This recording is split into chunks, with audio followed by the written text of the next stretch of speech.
Okay, so today is November 20th, 2020, and we're with John, and Tim calls you Johnny Appleseed. Yeah. All right, I'm gonna share the screen.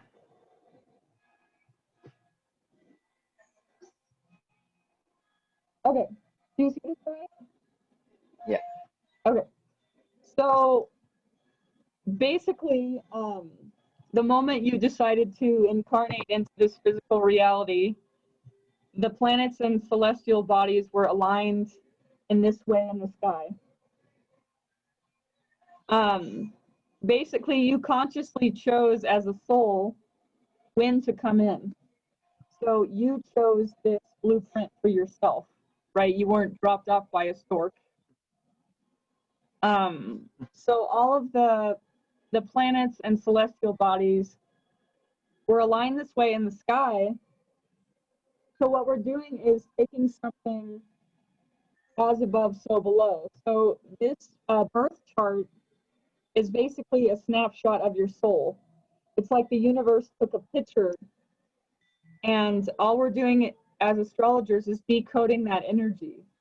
Well, what does it mean to have all of these placements? So basically, we would start with understanding a little bit about the chart. So you have all of the zodiac constellations on the outside wheel, and they're all color coordinated, so it has the 4 elements. So you have 1 through 12, right? So Aries would be the first constellation. It's the first sign of the zodiac. So these are the constellations. So what makes you a Sagittarius is this sun right here. You see it? Yeah. So your sun is in the constellation of Sagittarius. That's what makes you Sagittarius sun sign. And then you scroll down here, and it separates all of the planets and asteroids into 4 different elements. So F for fire, A for air, E for earth, W for water. See, then we have the modes, the energies of the planets, when we combine all of them. So C is cardinal, like self-starting energy, initiating energy. F is fixed energy, and M is mutable. So when you look at the totality of your chart, you're mostly fire dominant. You have a lot of fire going on, but you have some air, earth, and water balance. But see how you're mostly fire? Yeah. So if you think about what fire is, fire, it transmutes energy, it's self-starting energy, it's designed to burn away old things, it's about passion, creativity. So you would be a fire element dominant. That's interesting. So you need people in your life that not put the fire out, but let the fire burn brighter. Like some air. Maybe you need some air people in your life to like allow the fire to keep burning and not people to put you out. So you're mainly cardinal energy and mutable energy, but you're mainly cardinal. And cardinal is, again, self-starting energy. You are the initiator. You go for things. You don't ask permission. You just go and start them. And so when you put those 2 together, cardinal and fire, that's an Aries chart signature. So you have an Aries signature. So what the hell does that mean? So as a whole, all of the planets, if you add up all of the energy, it turns out for you to be Aries chart signature, which Aries is ruled by Mars. So you have a Mars chart signature. So it's your job to research what Mars is. So Mars is the planet of war, passion, initiating, self-starting. It's like the god Ares, the god of war. So that's your energy as a whole. That's my energy as a whole? Yes. Oh, man. That's So, trippy. so it would be the warrior archetype because Aries is the warrior. So it's important for the warrior to feel strong and to initiate something in this life that you do all by yourself. So whether you invent something or create something yourself, but it's important for you to put your whole heart into creating something yourself in this life. Okay, so you with me so far? Yeah, absolutely. Again, you can interrupt me if you have any questions, okay?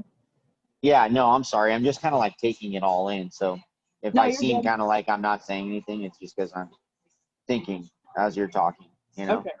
No, you're good. I just want to make sure you can hear me okay. Oh, yeah, totally. If I can't hear you or I have a question, I definitely feel comfortable asking you. Okay, great. Okay, so now that you understand that this outside wheel is the constellations of the zodiac in the sky and how they're color coordinated into 4 different elements. See, like this is Aries. The constellation of Aries is red for fire, right? You got green for earth, yellow for air, and blue for water. And it repeats.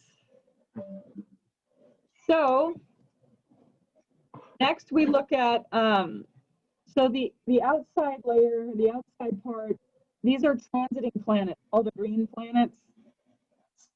This is all of the celestial bodies in the sky right now. So in the middle wheel is your birth chart. It doesn't change, it stays static. So that's what a birth chart is, or a natal chart. It's the chart you were born with. So all of the planets and asteroids and celestial bodies were aligned this exact way when you were born. It doesn't change, it stays static. What changes is the planets continue to move. So the green things on the outside are the transiting planets. So they always change and they move. So we're going to read what's in the inside wheel. So let's start by reading the houses. So do you see these pie charts, 1 through 12? The little pie pieces? Yes. Okay. So the houses are different parts of your life. Like as if you broke down your life into 12 different areas, that's what the houses are. So the first house, each zodiac sign and planet rules the house. So you have Aries rules the first house. We call it the landlord of the first house. So Aries, Mars, and the first house are all the same archetype. They're all the same energy. So the first house is about the self. Because if you look at Aries, it's about the self. It rules the head, and their saying is "I am." They're very focused and driven on the self. They want to know who they are on a soul level. So the first house is the house of the self. It's your personality, what you look like. It's your how you see the world. It's your body type. And then you have an asteroid in there called Chiron. And Chiron is the wounded healer. So we'll go over that after we finish the houses. So notice you have some things, you have a lot of things in house, and you have nothing in a house. That means your soul has already worked through this focal point in other lifetimes. Oh, wow. And so in this life, you're highly eighth house driven. You have a lot you want to learn about in terms of the eighth house. And we'll go over what all the houses are. So you have the wounded healer in the first house, and we'll go through the houses first, and then we'll go back around to the celestial bodies so you understand what is operating in the house. Right. So again, the first house is Aries and Mars. It's the self, it's your body type, what you look like, and your personality structure. You have the second house, the landlord is Taurus. And notice how they don't quite match up. Right. I was just looking at that. That's because the constellations of the zodiacal belt continue to move in the sky. They move clockwise, and the houses move anti-clockwise. So they never quite match up unless you have Aries rising. So real fast to back up, notice there's a AC line and a DC, and it's a thick black line. So this line is considered your rising sign, or ascendant. AC is ascendant. So the sun rises in the east in this part of your chart. So when you were born, the sun was rising in the constellation of Aries.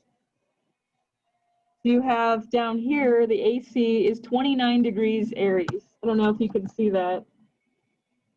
AC 29 Aries. So you're like the last degree of Aries rising.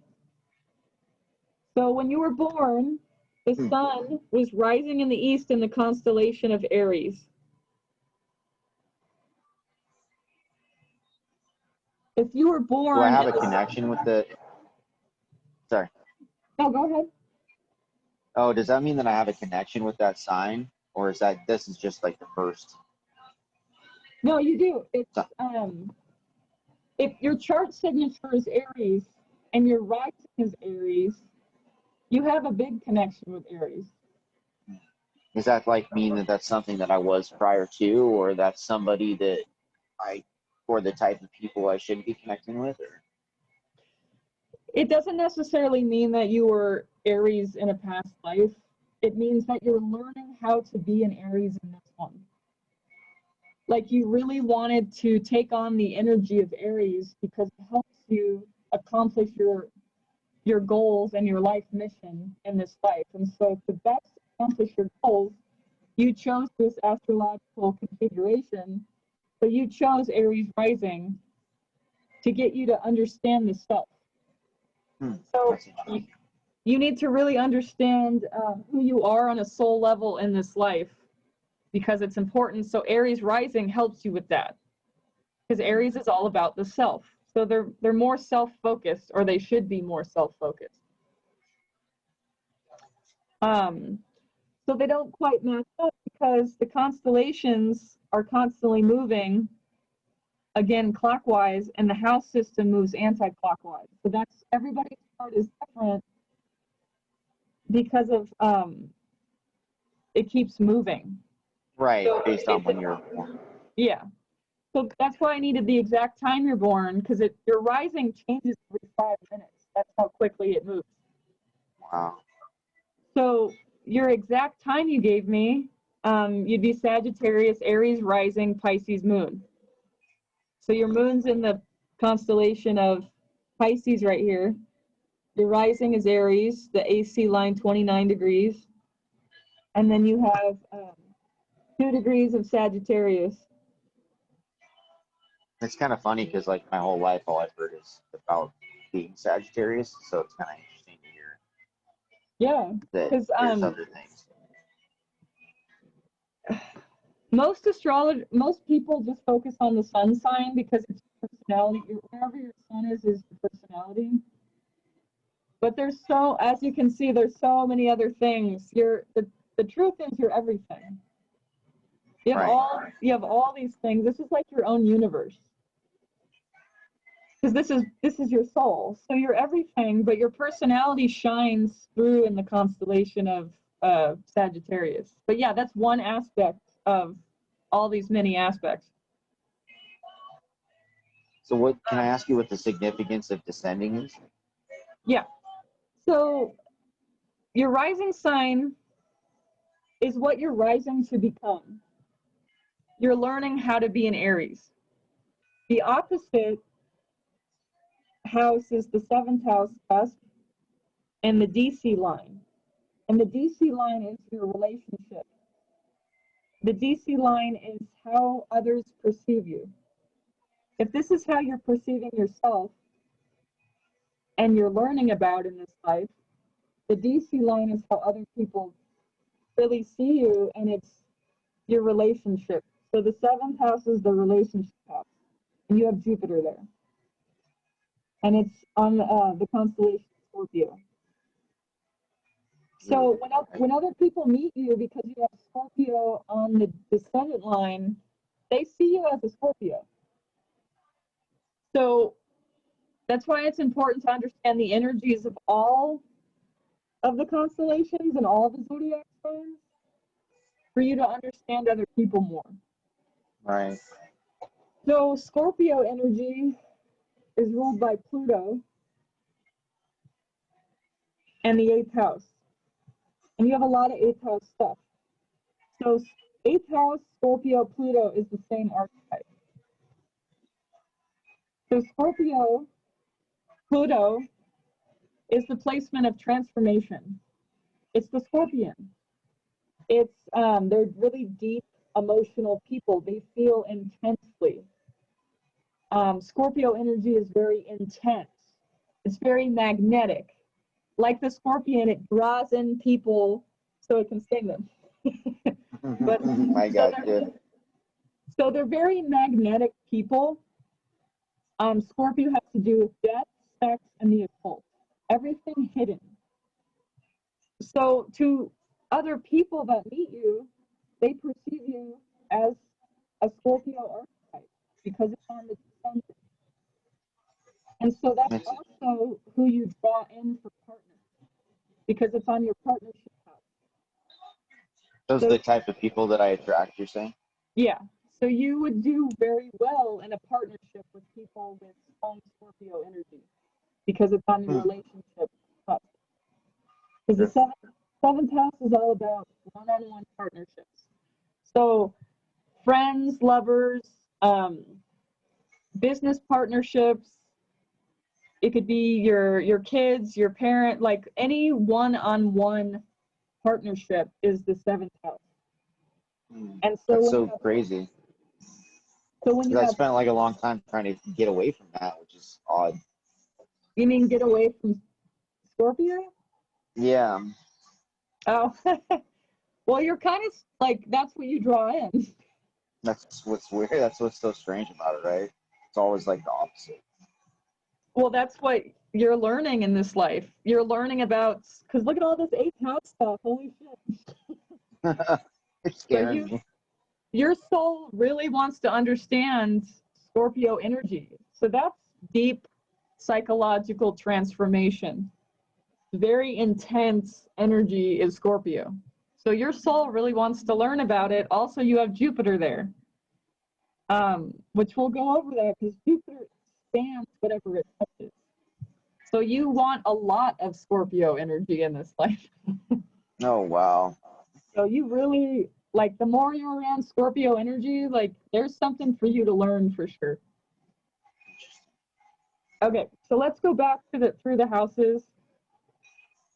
The second house, again, the landlord is Taurus. The second house is your finances. It's your value systems and your ethics. The second house pertains to your material possessions. It's your stuff and things. It's what you possess. So underneath, all of the houses underneath the horizon line is your internal world. So this is my personality, my finances, my left brain thinking and learning, my house and home, my creativity, my health. And then you get above the horizon line and it's you in the external world. So how you relate to others is above the horizon line. And how you relate deeply inward is below the horizon line. Notice that you have mainly your planets above the horizon line. So you learn a lot about yourself through your interactions with the outside world, whether that's your career or relationships, intimate partnerships, or your traveling and belief systems, or your career. You learn a lot about yourself through the outside world. Okay, so anyway, back to second house, finances, your material possessions, your stuff and things, your value system, your ethics, your morals. So third house is Gemini and Mercury. It's how you think. It's your left brain thinking. You have the north node of the. Go ahead. Can I ask you a question? Sorry. Yeah. About go what ahead. you said about the personality and all that, the second house. What's your interpretation of what you see in the second house? You have Selene there. Selene is basically the energy of the moon. So Selene is a strength. It's a hidden talent or strength. So you may not know this, but you have a hidden talent for communication because it's in the constellation of Gemini, and you have a talent for being a strong resource for other people. Is basically what that means. So you're a strong resource, and you have a hidden talent for communication. I got you. So the third house, you have the north node of the moon there. The nodes of the moon are the dragon's head and the dragon's tail. Some astrologers say it's the most important part of your whole chart. It's your soul's evolutionary path. So again, we'll go through the things inside the houses. Let's just get through the houses. Oh, I got you. Yes, yeah, I got you. Okay. It's a lot. Yeah, sorry. No, you're good. Okay. So third house again is Gemini and Mercury. It's your communication house. It's your left brain thinking, and it's how you learn. The house of learning. It's also short distance traveling and siblings and neighbors. So the fourth house, the landlord is Cancer and the moon. The fourth house is the mother. It's the foundation for your whole chart. And you don't have anything in there because your soul has already worked through these lessons and is not a particular focus in this life. You're still going to have planets that transit over this house, but you don't have any natal planets there, meaning it's not a huge focus in this life. So it's your house and home, it's your ancestry, your family's land, it's the mother, it's how you nurture yourself. And again, it's the foundation for your whole chart. Because 4 is a number for a foundation. So then you have the fifth house, which is Leo, and the sun. Sun, Leo, fifth house. So fifth house is the creative house. It's the fun house. It's creativity, play, children, romance. It's also gambling and sports. And you have Pars fortune there. And we'll go over that. So this is your lot in life. That's my what? My lot? Your lot in life. Like your luck. What's that? Your luck. Oh yeah, I don't think I have that. No, we should look at it. It's very lucky. Okay. All right, so again, children, creativity, play, romance, gambling, sports, fun. The fun house. Okay, so sixth house is the house of Virgo and the house of Mercury, because some planets co-rule a sign. Sixth house, Mercury, Virgo, is about work and health. It's your work, it's your health, it's small pets, it's how you're of service to people, it's the type of employees you'll have. And you have Pluto and Saturn there, so that's an important house for you. to focus on, which we'll go back to, but it's your health. And again, how you're of service to people and the type of employees you'll have. It's your job. Now we go to the 7th house above the horizon line. 7th house again is all one-on-one partnerships. So whether that's teacher clients, clients like you're doing service work, your business partnerships, romantic partnerships, marriage partnerships, friendships one-on-one, but all one-on-one relationships are the 7th house. Jupiter's there expanding this house. So it's really important for you that you understand that you're lucky in this area of life. That's where your luck is. Jupiter is your luck, and so is Pars Fortune. These are 2 luck places. My luck is in relationships? Yeah, one-on-one partnerships. Trippy. But it could be business partnerships. It could be friendships. But Jupiter is also expanding that, so you look at this house more. Crazy. So it's expanding your focus. So wherever Jupiter is, it expands your focus. So a lot of your focus goes towards partnership, whether you see that or not. Right. Interesting. So whether you feel lucky, that's a different part. But your focus, your focus surely goes there. Right. All right. So now we go to the 8th house. This just so happens to be my favorite house. This is the house of death and transformation. It's a very intense house. It's Pluto in Scorpio house. So the house of death, rebirth, transformation, psychology, the occult, all hidden mysteries, everything hidden is the 8th house. It's the shadow house. No one likes the 8th house, but I do. Yeah, it seems like I get some. You love the 8th house. Yeah, according to this, it sure looks like it. Okay, so imagine a dark lake, and you can't see the bottom of the dark lake. That's the 8th house in Scorpio and Pluto. There's so much beneath the surface of the dark lake, but we can't see it because it's not superficial. So to really understand the dark lake, we have to jump in. Most people, they see the dark lake and they won't even put their toe in it. They're like, fuck this. I'm out of here. I don't even want to go in this dark lake. I don't want to look at it. Let's go someplace shallow, someplace surfacey that we can see through into the bottom. But the 8th house, people with strong 8th house stuff like yourself, not only want to put their toe in the dark lake, they want to jump in the dark lake, and they want to swim down to the bottom to discover what's hidden beneath the surface. So whether that's skeletons in the closet, whether that's anything unknown, you're naturally drawn to the mysterious. You're naturally drawn to what's beneath the surface.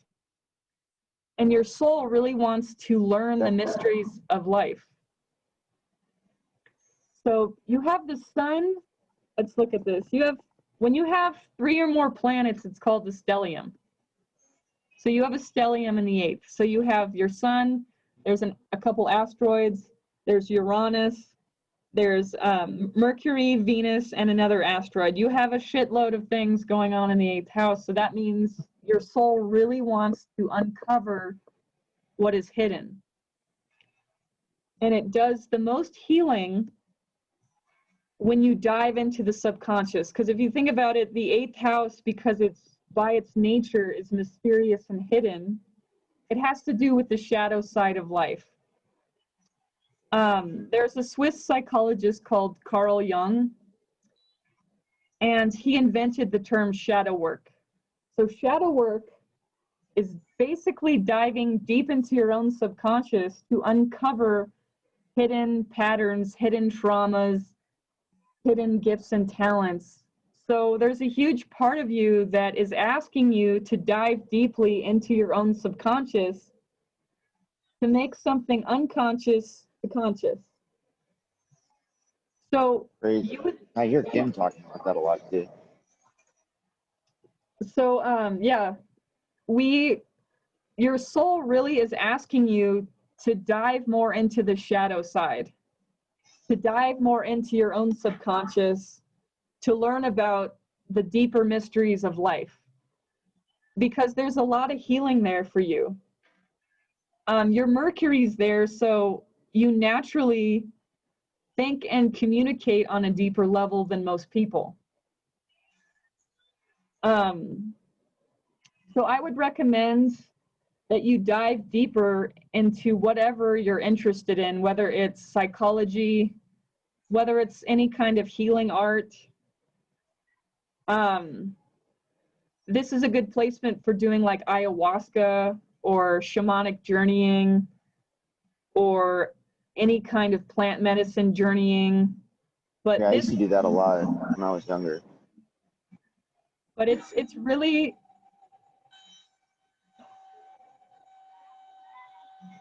It's hard for me now because I got away from it when I was the older I get, you know, with it, like a job and responsibilities and stuff. your job, you're adulting.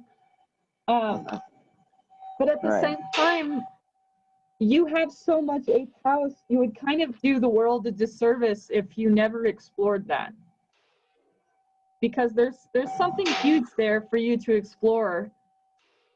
Like you could work still, but taking little vacations to go do some deep psychological excavation would be really beneficial for you and humanity also, because you have Uranus there. So it looks like a little alien ship, Uranus. Uranus is the awakener in your chart. You really go through some major awakening when you explore the eighth house, which I would call the underworld, your subconscious. So because there's so much depth that you carry, part of it could be you're afraid to explore that because there's so much depth there.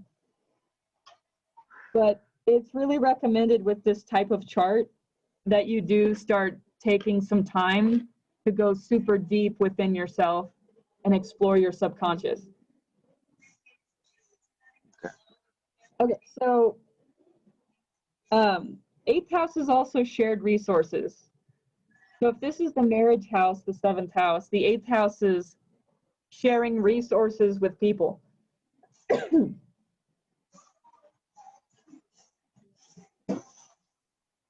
I talk too much. No, I'm listening. Definitely, it's interesting. Okay, so the ninth house, you're the landlord of the ninth house.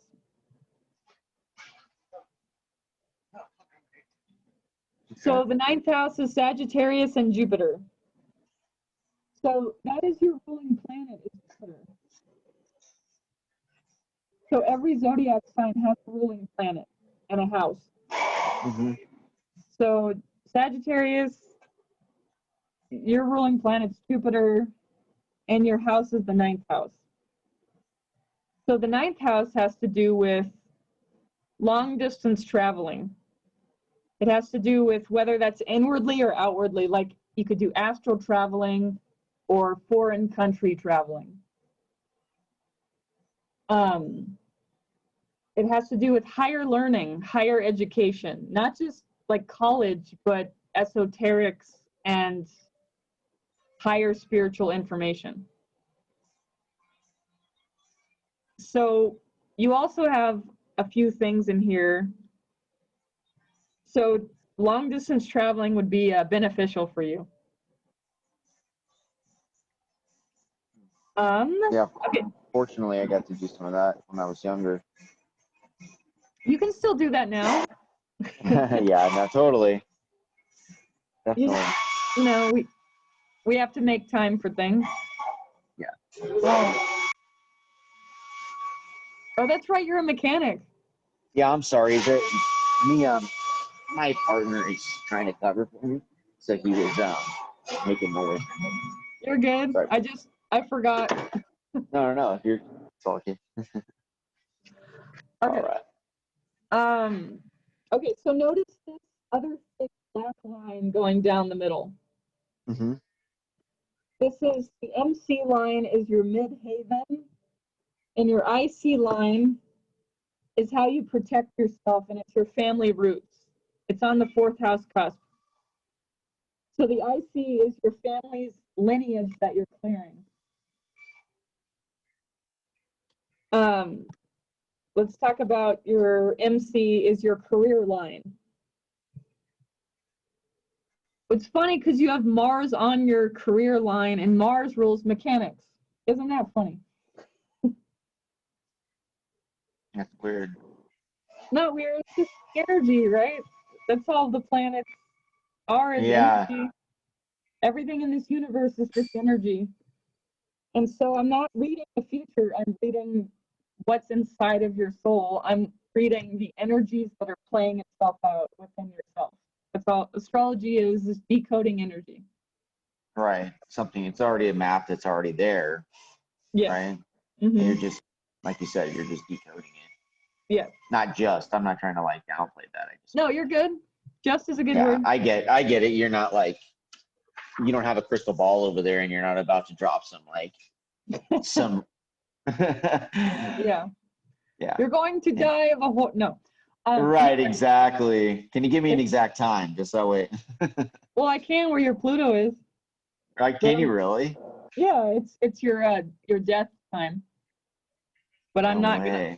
Yeah, but that really messes up with people's psyche because then you're constantly looking for it. No, I understand. Believe me, I stopped myself. So. So Mars on the midhaven. So your career will always be driven by Mars type of energy. So Mars rules mechanics. Mars, with this placement, Mars is good with martial arts. A type of career that this kind of chart would have would be like martial arts, sports, mechanics, military,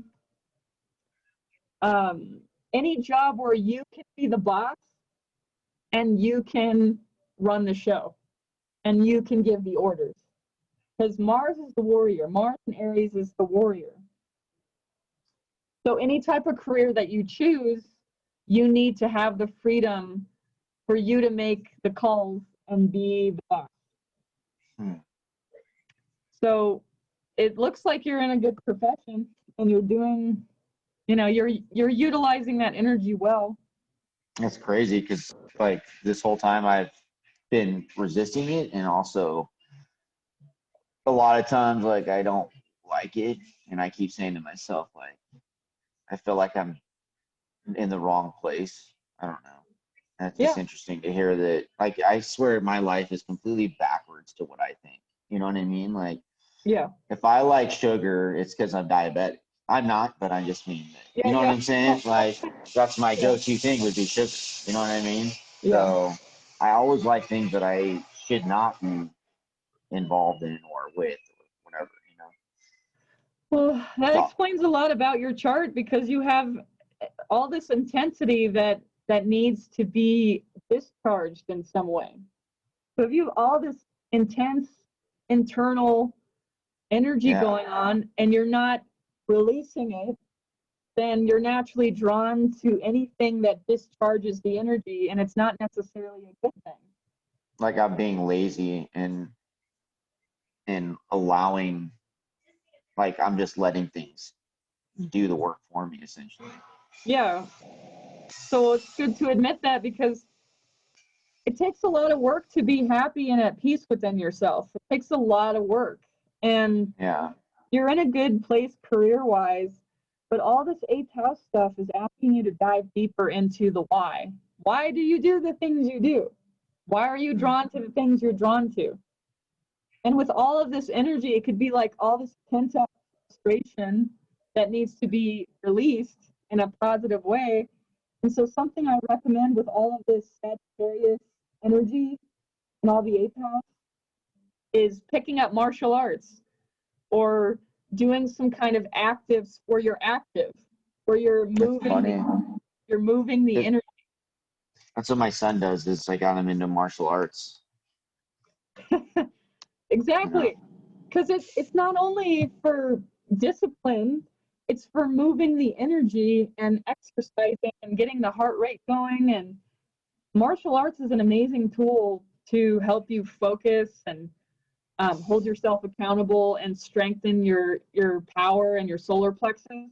And I myself So are in martial arts, and it's not just basically the physical aspect, it's the mental aspect that I can benefit from too. So you would super benefit from martial arts or any kind of really active sport, because it would move all that energy that you have going on in your internal world, and you would maybe make healthier decisions if you picked up some kind of like exercise routine. Yeah, I used to walk a lot. So whether you could ride a bike, you could jog, you could take martial arts, you could, there's so many different ways to move the energy, but I would definitely recommend with this chart to pick up a exercise routine tomorrow and like do it daily, because that's your self-love time. Like, everyone's going to need your services because everyone has a car and everyone, all this.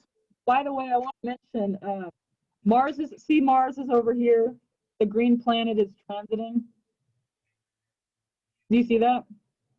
I sorry, my screen was like, oh yeah, I do know. Okay. It was zoomed in on the house. Sorry. No, you're good. So Mars over here in Aries is where Mars is right now in the sky. So Mars has been here for since it's been here for 5 months in retrograde. And when Mars is in Aries, it's at home with itself. So a lot of people for the last 5 months have had mechanical issues. So that means your career is probably booming. Right. Because yeah, it has been. So many people are having mechanical issues because of the astrology. Trippy. Can we pause and make that forever? Just kidding. I hope not, because yeah. I'm just kidding around. No, I get it. I know. But no, the point is, you're always gonna, even if Mars wasn't in Aries, you're always going to need, people are gonna need your services. So you might as well pick up a self-love routine to fit in with your busy schedule, because you're always going to need, they're always going to need your help. So it's important. I'm like worried about bringing Stan to the beach, is what you're kind of saying. And I don't need to worry. The sand's already there, right? Exactly. To, like, look around. Yeah, like, just be content within yourself and know that you're always going to have security down. Like, financial security is going to be there all the time. So you might as well just chill and focus more on your inward world more, because that'll bring you more peace of mind and happiness and expand your whole life. So yeah, it's just recommended that you pick up some kind of self-love physical activity daily, even if it's for an hour a day. Like, you could go to a gym and swim for an hour, like anything that moves the energy every day. You get the point. Yeah, definitely. Okay, moving on. Okay, so the 11th house. 11th house is Aquarius and Uranus, this alien looking ship thing. The 11th house is networks, communities, groups. It's hopes, wishes, and dreams. You've heard of the term the Age of Aquarius.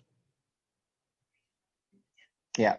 The Age of Aquarius is a 2,160-year cycle. So there's an age every 2,000 or so years.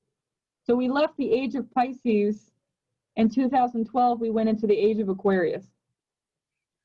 So what that means is it's a whole different energy that we're initiating as a consciousness, as a species. Oops. So a lot of us in a certain soul group basically came down here to help assist with a great shift in consciousness that's occurring. So a lot of people are waking up to the realization that they're not happy and they need to do some changes to be more in tune with themselves and the earth itself. So I'm sure you've noticed a lot of working with people, there's a lot of unhappy people in the world. Mm-hmm. Mental illness is at an all-time high. People are probably committing suicide constantly because there's a huge shift going on that people really need to take the time to heal, to slow down, to connect with nature, to connect with themselves, to find out what brings them joy. And so the point of all that is the age of Aquarius is we're in it, and we just entered it like 7 years ago. It's going to take a long time before everyone is on the same page. So age of Aquarius is about unification. It's about oneness consciousness. We're obviously not there yet. Yeah. Obviously, totally. we're 90% of the human race is still in the divide and conquer consciousness. Yeah. So it's not a time frame that's dictated by the stars and the planets. It's a time frame that's dictated on humanity. So it is a time frame, but it's because we live in a free will universe. It's a personal choice. Do you want to wake up or not? Do you want to work on yourself or not? Do you want to heal or not? The planet itself is expanding and healing. The planet itself is a living entity, the living being. So the planet itself is shifting and healing. But it's our job as a human species to follow that same shift, or to remain asleep and disconnected from each other and from ourselves. So Which it's a means choice. that you're unhappy, and that's what creates that kind of, Yeah. you're out of balance, or you're out of the circle. Yeah. So if 90% of people are out of balance, that's a shitload of people out of alignment. And that's a shitload of people that are unhappy. So how do we make other people happy? You make yourself happy first. As above, so below, as within, so without. So if we're not at peace with ourselves and not happy within, we can't really help other people, or we can't raise the vibration of the planet until we're happy. So it's important, especially during these times of fear and negativity and division, that you do your soul searching and you really find out what makes you happy. And I get it, like we live in a human world of obligations and work and money, and there's only so much time, but it's really imperative that we all stop making excuses for why we can't work on ourselves and actually take the time to dive into yourself and find what makes you happy. And I'm saying this for everyone, not just you. Right. No, I understand. I think that it's definitely eye-opening. So that's what Aquarian energy teaches us, is how we awaken to our potential as a human race. How do we awaken to what we truly are on a soul level, and how do we come into unity consciousness despite all of the pain and suffering of the external world? It's the awakener planet for a reason. It awakens humanity. Wherever Uranus is in your chart, that's how you awaken yourself. So the 11th house is hopes, wishes, and dreams. What kind of a future do you want to see in the world? What does your vision of humanity look like? Have you actually taken the time to visualize your best life? Have you taken the time to visualize what kind of world you want to live in? These are the questions that this house is asking you. Is if you haven't, take that time to really think about, what kind of world do I want to see? What do I want to raise my kids in? What do I want to put my energy into? What do I want to participate? What do I want to co-create with people? What kind of community do I have? Aquarius 11th house is community. Do I have a supportive community? Do I have my needs met in meeting in tribe? It's time to find a tribe. It's time to find a community of other like-hearted souls. And if you don't have that, it's really important to find it, to find a community of support, to help each other to awaken to a greater version of yourself.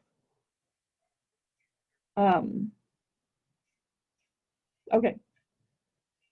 So the 12th house, the last house, is ruled by Pisces and Neptune. Neptune, Pisces, 12th house. This house is very hard to understand because it's the collective unconscious. So if you visualize an ocean of every thought that's ever been thought in the entire timeline that exists, past life, future life, like an ocean of everybody's thoughts already thought or yet to be thought. That's the collective unconscious. That's a shitload of thoughts. Yeah. So the 12th house is about tapping into that energy, tapping into the collective unconscious ocean. Your moon is there. So your moon is how you feel. It's your emotions. It's your instinctual habits and reactions. And it's your memories from all of your past lives. So if your moon is in the house of the collective unconscious, that means you feel for the collective. That's intense. That means you literally feel emotions that aren't even your own emotions.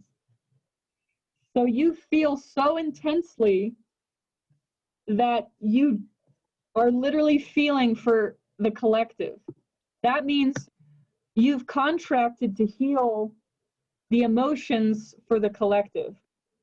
So there's a group of us that are doing that work. That's a huge task to take on, because not only do you have your own personal emotions and how you feel for the collective.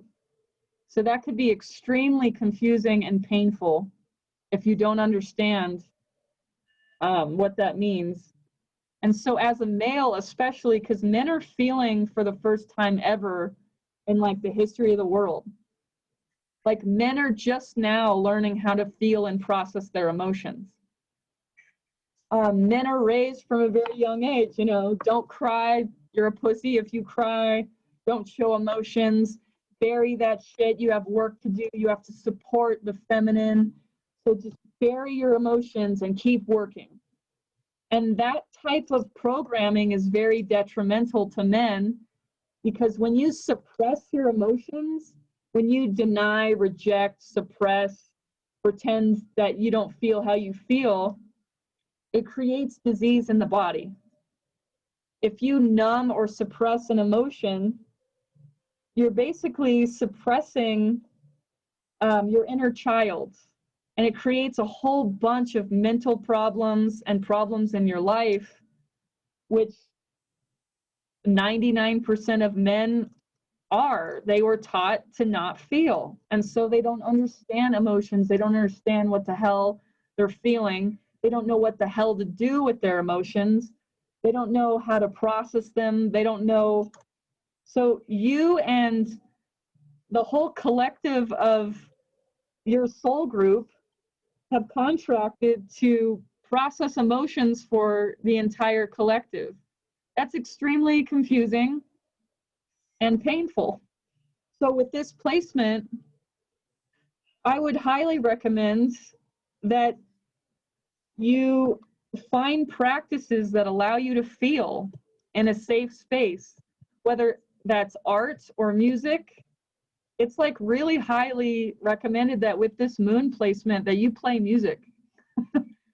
Yeah, I did for a long time. What happened? You know, I just, the older I got, the more out of touch I gotta let things get out of Yeah, because out of of society's pressure to work. money. Because I know you've noticed that people are unhappy because they don't know how to play. Nobody plays anymore. Nobody expresses emotions freely. Everybody's trying to survive and shoves your emotions in a box. Oh, we can't Hmm. feel that right now. We have work to do. Yeah, But that's what yeah, inner child work is, playing. It's giving yourself permission to play. And so with the moon here, you're feeling for the whole. That's a whole like ocean of emotion for you to express. And so how you express that emotion is really important. It could be detrimental to your health if you suppress it. So it's recommended that you do art or music to express all of the vast well of emotion that you carry. I mean, yeah. you could write poetry, you could write short stories, but I'm already thinking that I already turned my brain off when you said poetry and short stories, so I really should look at that. Like as soon as you said that, I was like, click, brain off. So it's really something I should really consider. so I mean, again, you have this natural ability to feel so deeply as a male, especially. Most men don't know how to feel and process their emotions, and you could actually be a teacher for that. But But I you, don't feel like I processed it very well. Like I feel like, you know, I usually end up, whether I'm sad or whatever the emotion is that I'm feeling, it usually projects out as like anger. yeah, well, underneath anger, we know is sadness because it's still on the spectrum of fear, and anger is Yeah. always deep sadness underneath the anger. Yeah. I just Um, feel like I'm constantly trying to like put that down and refeel. I don't know. yeah, because that's the Aries energy too, is because you have Aries chart signature. Mars is anger. Mars is war. Mars is like, ah, it's like very like explosive. Right. So you naturally, that's your go-to of trying to survive, is getting angry. Right. But but we both know that again, underneath the anger is deep sadness. So Right. No, that's what I'm working on right now is trying to figure out why not be that, try to stop myself. well, that's where martial arts comes in handy. And I'll be honest with you, we have a lot of the same placements. And I have a lot of Aries in my chart. And I'm only saying this to give you a reference. I always went to anger because of all the Aries in my chart and all the fire. And the fire needs to go somewhere. Right. So I took on martial arts because I needed a positive outlet for all that fire, all that anger.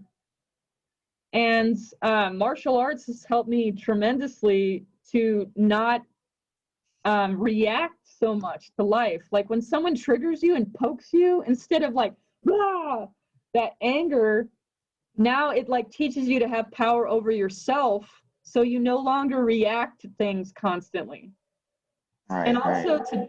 also to teach you, where is that anger even coming from? Like we're not just angry for the hell of it. It's probably buried, suppressed grief from childhood. And so now understanding the anger more, I've moved into a space of less reaction. Yeah, I still get angry. I have Aries in my chart, but I'm no longer, a walking angry person. Yeah, you might feel it, but it doesn't mean that you're reacting off of it. Yeah. So, that and playing music is super healing, especially with that moon you have. I mean, you could That's like funny even because I like last night I just was talking to my coworker and he's been talking to me about guitar and I had sold my guitar to make money for my registration for my car at one oh point, no, a car that I didn't even need. And so I oh, gave my guitar away for some oh cash no, and I just hit him up yesterday and said, "Hey, how do I get that guitar back or what?" Because we always had the understanding like, hey, this is for right now and he wanted to use it. You know nice. what I mean? That there's Yeah, an option to buy, but I don't know, it sounds silly, but anyway. no, it's not because Definitely interesting. yeah. So I would definitely get that guitar back, and I would Yeah. definitely like. There's so many like free YouTube videos for guitar. You could even take a college course of guitar. Yeah. If I you were used to like it a lot. I was gonna say if you were closer, I'd teach you guitar. Yeah, I used to like it a lot. I used to sit there and play a long time. I mean, try to teach myself, like you're saying, just off the tablet or whatever. Yeah, And but just, the discipline part comes in handy because people say, "Oh, I want to learn an instrument," and then they start taking lessons and they realize just how much blood, sweat, and tears and dedication it takes to learn an instrument.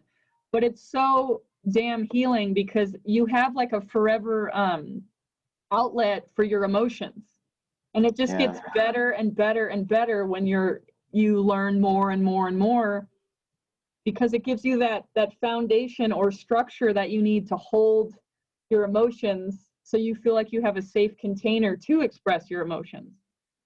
Because that's the yeah, problem is, no, well, it's trippy. I have all these emotions. What the hell do I do with them? Is the problem Right. that 90% of Americans have, and that's give them expression. Heal, express yourself creatively through all of that emotion you feel.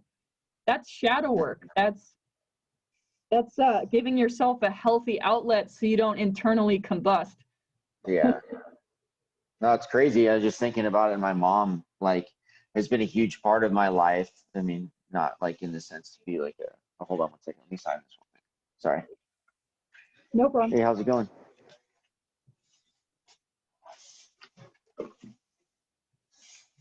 I don't know. It's just kind of trippy because everything that I've ever had to like do to feel better, my mom has initiated for me, like as a friend. Like she Yeah, got me a mini canvas that I held on to for like a year, maybe longer. I never touched it. And yeah, she's like, you really should do this. And it led me into something much bigger, right? When I was younger, my mom wanted me to play instruments and I ended up playing like the violin, the cello, the bass. no. And I never really respected it or liked it. But she's like, you really should do this. It's like all these things that she always says they initiate things I should have already been doing, which is strange. Well, that's an example of the feminine. The feminine naturally wants to heal and wants people to be happy. So women are, I mean, healthy women, Yeah. are really intuitive to what we should be doing for fun or for play or for healing because the masculine energy is like work, do, go, just move, just keep moving. But the feminine, because we're both masculine and feminine within ourselves. So the feminine, not just your mother, but your inner feminine needs to soften to be, not do so much, especially with all that Aries energy you have. It's like, do. But the feminine in you is like, no, chill, be, feel, express your emotions, do art, play.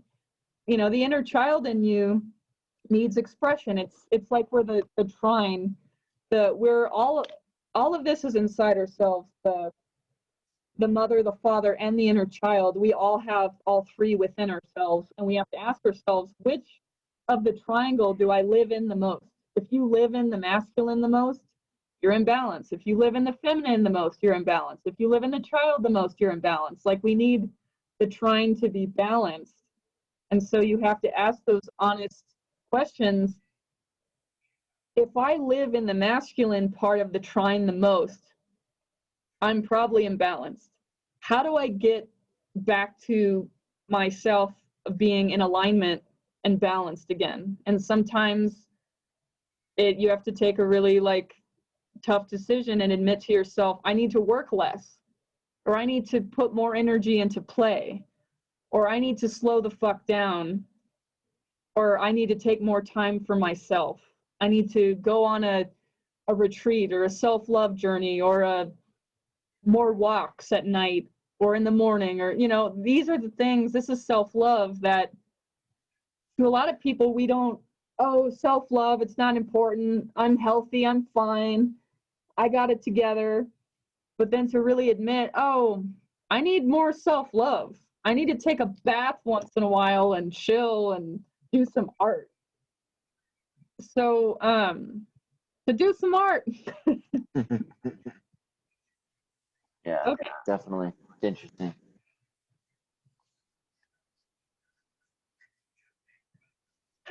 Okay, so those are the houses 1 through 12. So we went over the constellation and the ruling planet for each house.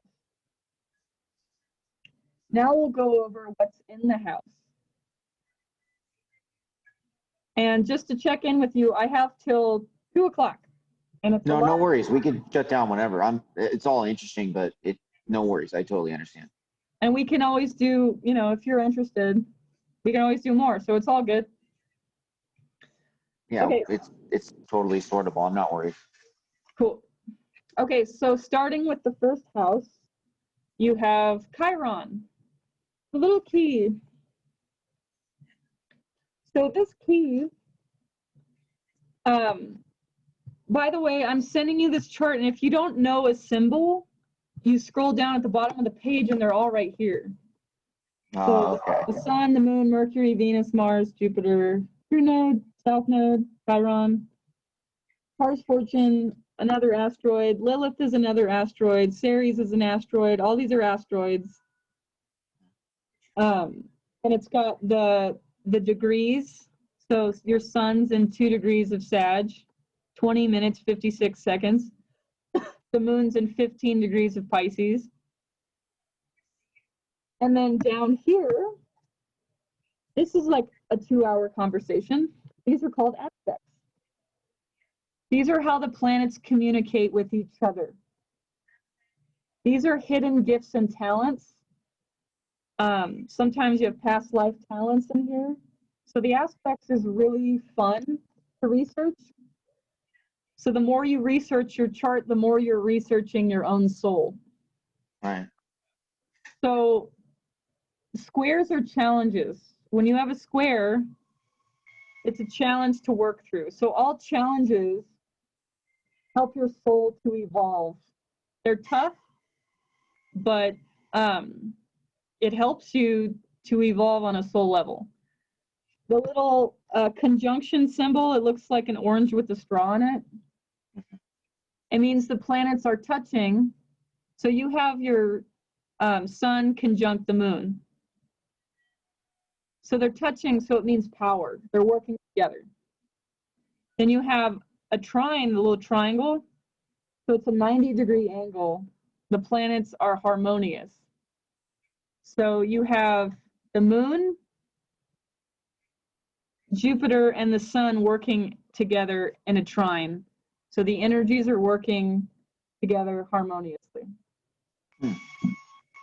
Then you have like a quincunx, which is a challenge. You have a sextile, which is a gift and talent.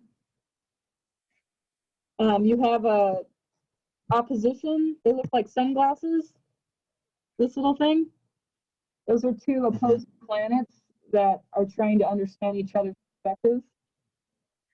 Like it's where you meet in the middle with the 2 planets. So anyway, this is what you could research on your own by getting a decent astrology book. So do you have one that you recommend? Yeah, I do. I can, after I send the charts, the email, I'll just write it in the email. Okay, thank you. But the aspects are really fun because it gets with some of the challenges you're working through in this life and some of the gifts and talents that you carry with you. Because a lot of this could be subconscious. Like you don't even realize that you have a gift for singing, but it's in there. That's interesting. Okay, so. So strange. Trippy. All right, so the Chiron in the first house, let's talk about that. Chiron is the wounded healer. It is the rainbow bridge or shamanic healer. Chiron, the wounded healer, is whatever wound that you carry, whatever you're healing, you're also helping other people to heal. So the more you heal the wound, the more you have to heal other people. So that's why we draw in the people that we draw in, is because they're healing a very similar wound that you're healing. So when you have Chiron in the first house is your personality and what you look like. You take on a role of a Chironic character. So what that means is you take on the role of a wounded healer. You take on the role of someone who heals other people,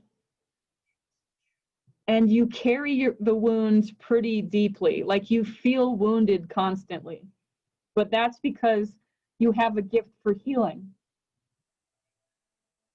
It keeps you humble. So also people that were made fun of in childhood or abused in some way really carry that with them their whole lives. So it's something to work through. It's something that you don't have to feel a victim of, but to see it as empowering. Is you have this ability to heal humanity in some way because you take this wound so personally. It's like you're forever healing this certain wound, and the more you work on it, the more you have the power to help other people heal that same wound. And so notice it looks like a key. When we research and study Chiron in our chart, like a key, it opens up a very big door. So I would highly recommend you study Chiron in the first house because it'll help you understand about your own wound. And this is a soul wound. So if your soul is like 1,000,000 years old, this is a very ancient wound to heal. So give yourself permission to be gentle with yourself and don't expect you to heal overnight because this is a very deep wound. And it's in Taurus. Go ahead. How do you get into that? I mean, I know that's a really broad question and there's a lot of ways probably to do that, but I would get, for me, how I started with my Chiron is I started reading about it.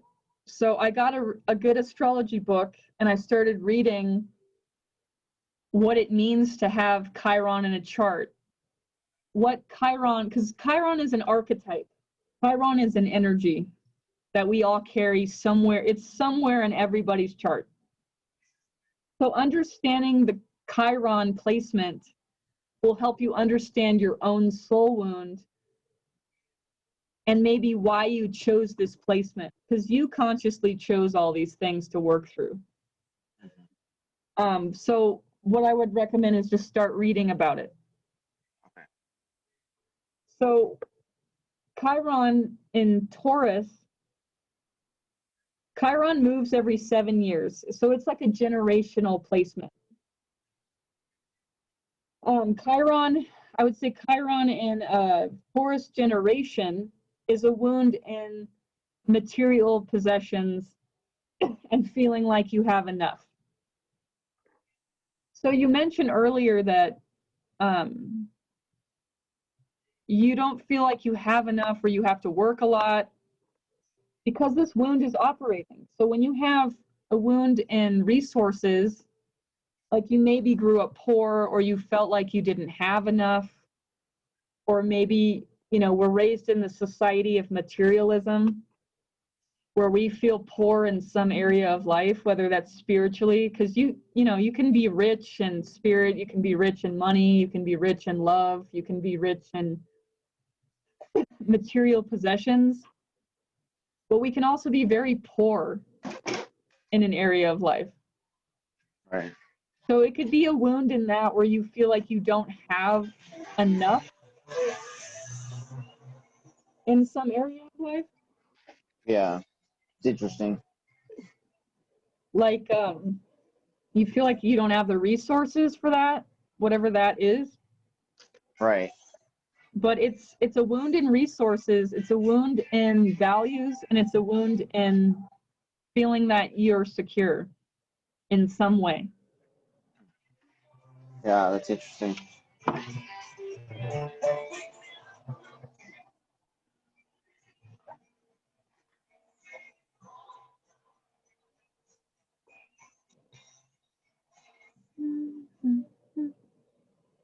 Okay.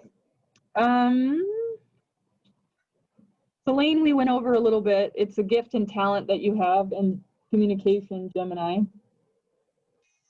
And the second house is resources. It is Taurus. So you may not see it, but you're very resourceful, or you're a resource for other people. The third house is, you have the North Node there. The North Node is the dragon's head. The dragon's tail is the opposite house and sign. So that's the South Node, the little upside down T thing. And the opposite is the North Node, the right side up T thing. So the dragon's head for you is heading in the direction of the third house in Cancer. The dragon's tail is the past. So these are your past incarnations. So in the past, you've been very Capricorn, which is all about success. It's the father, it's authority. In the past, you've learned that skill already. You feel very comfortable in a position of authority and comfortable being a father figure for people. However, in this life, you're learning about the North Node placement. It's brand new for you. You're not comfortable with the mother. You're not comfortable with the feminine and the moon. You're learning about it. So your North Node, you placed in the constellation of the mother, and you placed it in the third house of communication and learning. So you are learning how to nurture yourself in this life. You are learning how to mother yourself. You're learning how to feel your emotions, because it's water, and the moon, emotions. So you are learning how to process your emotions and to mother yourself, and to not be so authority, masculine father. You've already got that down. Your South Node is there. It's your comfort place. You're comfortable there. Well, let's get out of our comfort zone in this life and push yourself to evolve. And so how you evolve is through feeling your emotions and mothering yourself. And that's extremely difficult because you haven't learned it before. You're just now learning it in this one, so give yourself some patience and grace.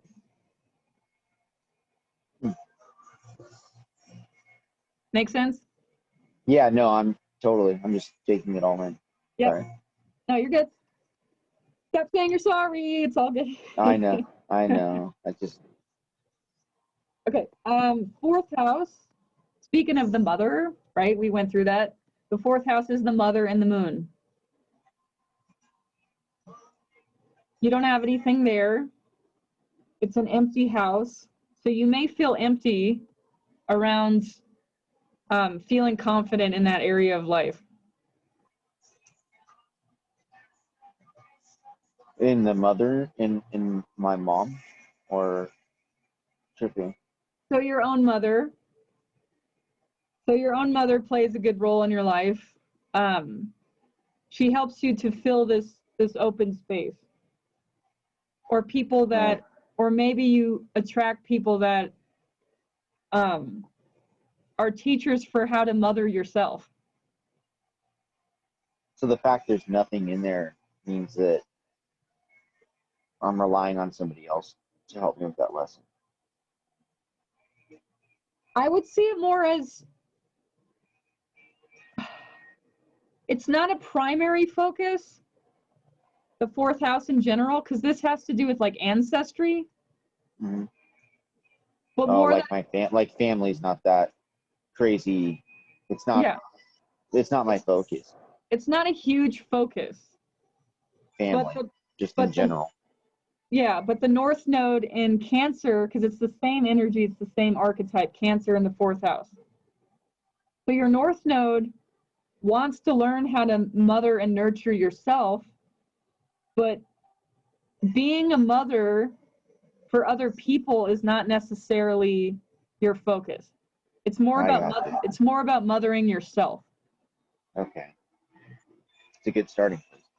Yeah. The fifth house, you have Pars Fortune there. So Pars Fortune is your lot in life. It's your fortune, it's your luck.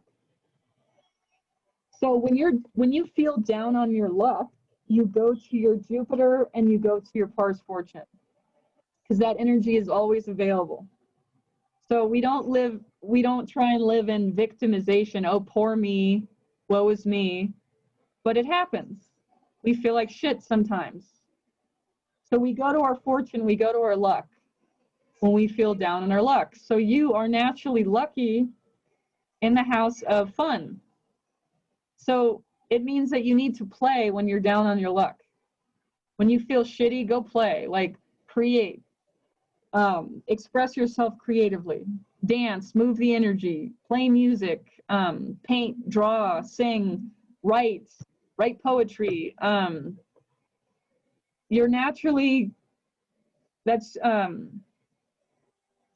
lucky here. It moves the energy. So again, this house is children, play, creativity, sports, gambling. Actually, it'd make a good gambler. I swear. That's maybe you should take up gambling. I've already tried that. And Okay. I could lose it all. All right. Well, when you're down on your luck, you could definitely do some sports, some martial arts. You could creatively express yourself, or you could play. Yeah. Be a kid again. Yeah. All right, so let's move to the sixth house. You have Pluto and Saturn there. These are very heavy planets. So Pluto is farthest away from the Earth. It's considered now a dwarf planet. It's a very tiny planet, but it's the most powerful. It's your soul's evolutionary journey. It's hard to put in human words what it does, but wherever it touches your chart, you're evolving on a soul level. So Pluto is in the constellation of Libra, which is about relationships, and it's in the sixth house of work and being of service. So wherever it touches, it's like a continual death and rebirth because you are evolving. It's like the phoenix. Pluto is just like the phoenix. Something has to die to be reborn. So when Pluto is in the constellation of Libra, Pluto is asking you to evolve through your relationships with others. It's asking you to allow a death and rebirth process and not get too attached to one person. Also, you attract people that are intense, that need like deep psychological healing. So a lot of the relationships that you attract are like Plutonian energy. Like they really trigger the hell out of you for you to evolve.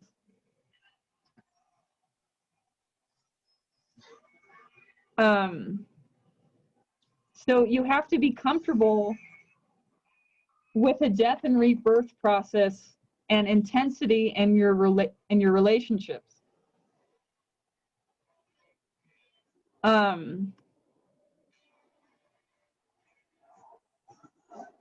Is there something with like mental illness that you have to deal with? Yeah. In yourself or in someone else? So like my current wife, I've been married before, but my current wife right now is bipolar, and when I met her, she was undiagnosed, and it's been a crazy 7 or 8 years with her Yeah. dealing with that.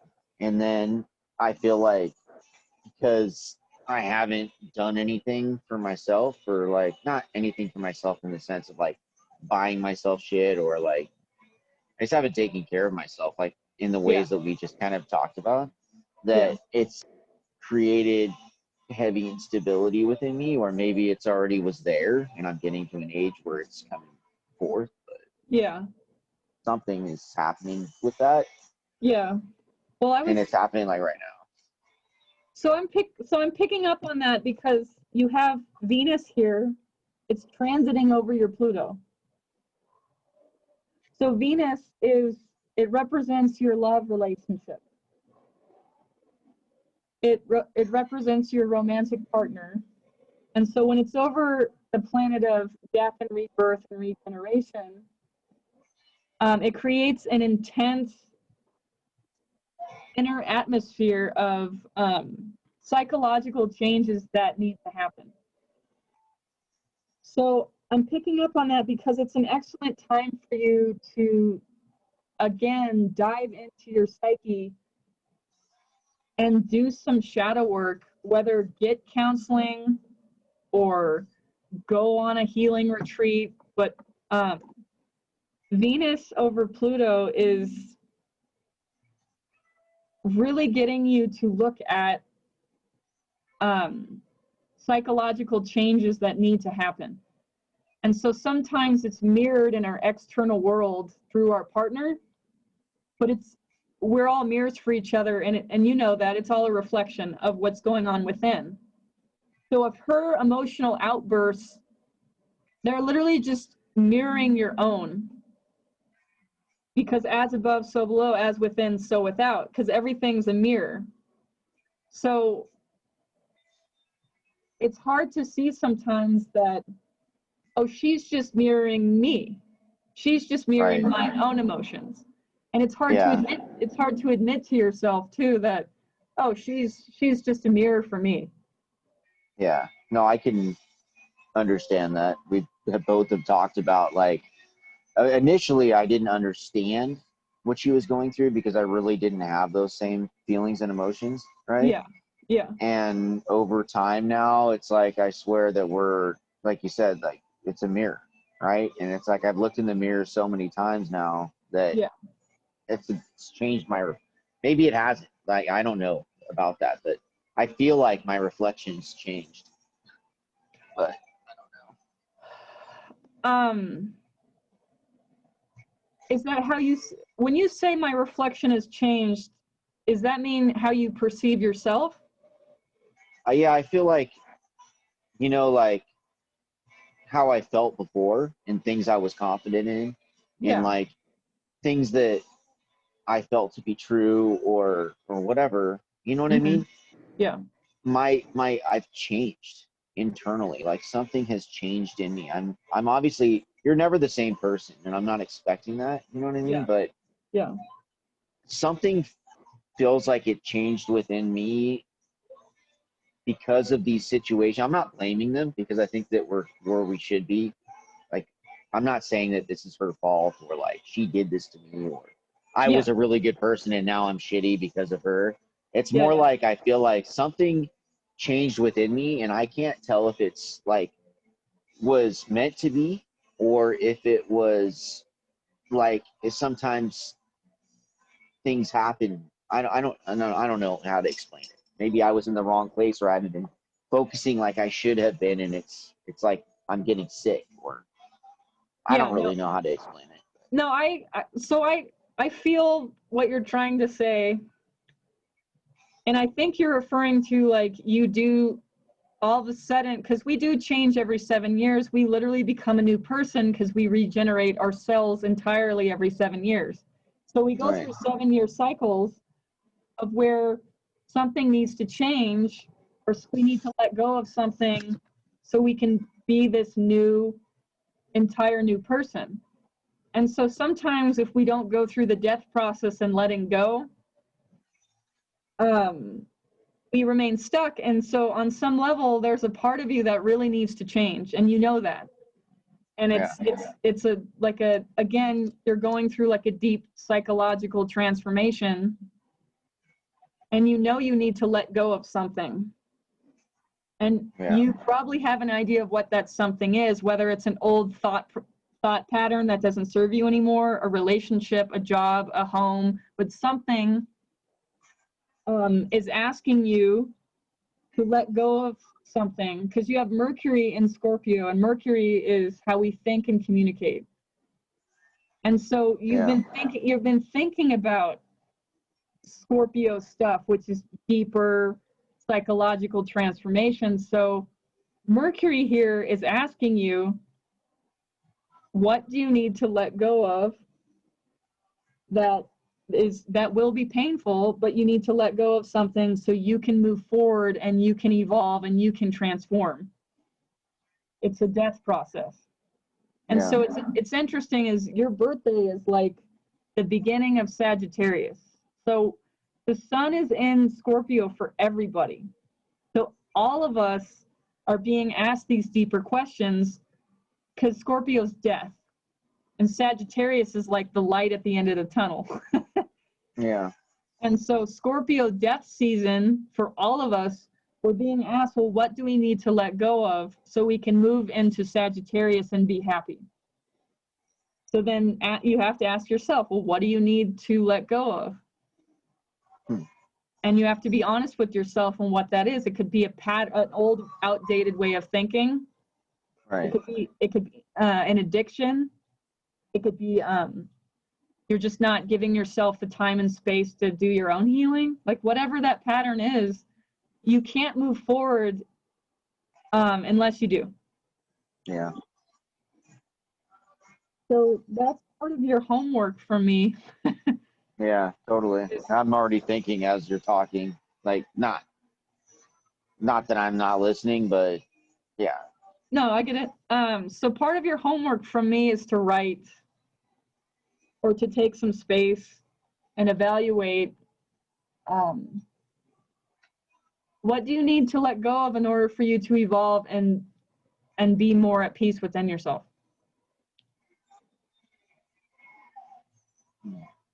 And I don't know if you write, but if you wrote like 3 pages, just a stream of consciousness, like how you're feeling every day. It's like having your own counselor because you're getting it out. And it's free. So if you just wrote, like, it's called, there's a book called The Artist's Way, and it's how to unblock artistically. And in that book, she recommends that you write morning pages. So you write like 3 pages a day, stream of consciousness, and don't reread it and don't let anyone read it. But it's really called brain drain. You're like getting all of the thoughts that are in yourself out onto the page just to like let that energy go. Like we were talking about, like it's important for you to let go of all of this like Mars, Sagittarius, 8th house energy. So so writing could be a good outlet for that. But anyway, whatever the case is, that Venus over Pluto is pushing you to evolve and to, like the phoenix, die and be reborn in some area. Make sense? Yeah, it does. Okay. So I'm gonna take like a I'm gonna pee really fast. I'm gonna take a 2-minute break. Yeah, do you want to call me? We'll No, talk later. I'm gonna pause it. Okay, yeah, that's fine. No problem. All right. No problem.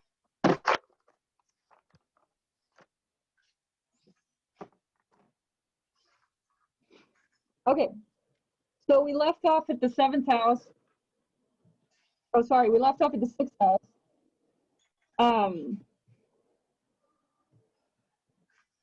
Pluto and Saturn. So we talked a little bit about Pluto, and Pluto is how we evolve on a soul level, and where it's like the phoenix, it's like a continual death and rebirth. And so notice in the 6th house of work, there's a continual death and rebirth in terms of your job. So this placement could be someone who is like confused with what they want to do as a career, but your career is your 10th house. It's where you find your career, but your job is the 6th house. It's like the little crappy jobs we have that when we're looking for what we want to do as a career. And so you have Pluto in the 6th house of jobs. So your jobs have been a powerful teacher for you because Pluto is also your power. It's your soul's evolutionary journey. So you're evolving through understanding about who you are through your jobs that you've had or that you will have. Because just because I said Mars on the midheaven, you'd be a good mechanic, doesn't mean you're going to do that for the rest of your life. But you evolve through your jobs. If you learn a lot about yourself through the types of work you've had. So whether or not you see that, like you've had many jobs that really taught you what you like and what you don't like. Yeah. Yeah, I agree. So to be okay with that learning process of evolution. So when you have different jobs, you're just learning more about yourself on a soul level. So it's not, for you, it's not about finding the one perfect career. It's about the act of just experiencing different things. And to be comfortable with the death and rebirth in jobs over and over and over. Right. You learn something each time you're in that job. That's interesting. Also, you meet powerful people in the job scene because Pluto is power. So Pluto in the constellation of Libra relationships, you meet powerful people. Not just in your job, mainly in your job, but in the world, you meet and attract powerful people. Because Pluto's power, Libra's relationship. So in your life, whether you know it or not, you will meet powerful people, especially through the job, especially through being of service.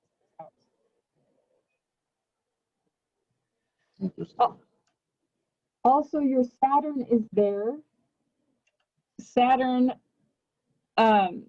Capricorn, the 10th house, and Saturn are all the same archetype.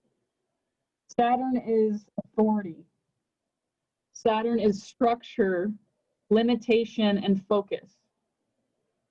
So there's something called a Saturn return. When you're 27 to 30 years old, we go through our first Saturn return. So think back when you were 27.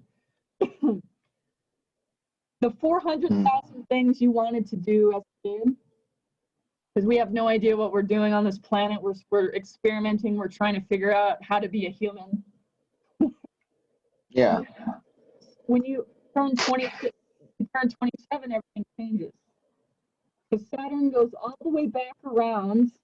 Saturn right now is see, Saturn right here is in your 10th house. Right here. So Saturn goes, when you're born within the 6th house, it goes all the way around to the Saturn you were born with at the Saturn return. So when you're 27, Saturn goes, hey, remember what you wanted to accomplish in this life? We're going to help you focus. And so it's a maturity period between 27 and 30 where you have to let go of what you think you are supposed to be doing on this planet and allow whatever to come.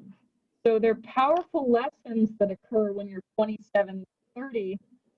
So powerful, in fact, that a lot of people die during their Saturn return. It's a serious planet. It's like, we got shit to do. You got a mission to accomplish.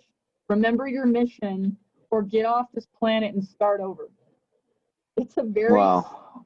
so there's no coincidence why a lot of musicians die during their Saturn return, like Jimi Hendrix, Kurt Cobain, Amy Winehouse, Janis Joplin, like 20 other musicians died. Like they got comfortable in where they were. Yeah, they were and they so lost far, track of the mission. yeah, they were so far out of alignment with drugs and alcohol that Saturn kicked their ass and was like, yeah, you're way too far down the rabbit hole and you're out of alignment. You got to start over. Sorry. Wow, I'm lucky. So you're lucky you made it this far because it's serious. My neighbor just died. 29. She didn't make it for Saturn return. Like it's serious. It's a serious planet. So this planet, it teaches us focus and maturity, and it's a very sobering placement. So right now, let's talk about Saturn. So sorry. So if I'm out of alignment in another 7 years, I could get the boot. So no, so you made it to your first Saturn return. It goes all the way back around to its original position. So it's here right now. It's going to be till you're 56 when it goes back around again. And so that'll be the time. When Oh boy, can't wait. So when you're 56 to about 58 to 59, Saturn will pass over again and it'll be like, all right, so are you doing what you're supposed to be doing? I'm going to kick your ass to focus and make sure you're still on your path or you're on the right path. And so if you are far off your path, when you're 56, Saturn will kick your ass to put you back on your path or you'll die. Yeah. That's simple. Yep. It's a very profound placement. And a lot of people hate Saturn because Saturn's all the things we don't want. It's maturity, it's focus, it's growth, it's authority, structure, all the boring shit. But that's without structure. So structure is the left brain, creativity is the right brain. We can't have any creativity without the left brain structure. So structure is very important. It's imperative that we have both. We can't have one without the other. So your structure right now, Saturn, is over the 10th house of career. So you're getting really mature right now with your career. You're thinking about questions like, what do I want to do for the rest of my life? What kind of career do I really want? Am I being realistic with my career goals? So you're really going through a maturation period around your career. So you're really growing up in terms of what do you want to do for the rest of your life? How do you want to be of service to humanity?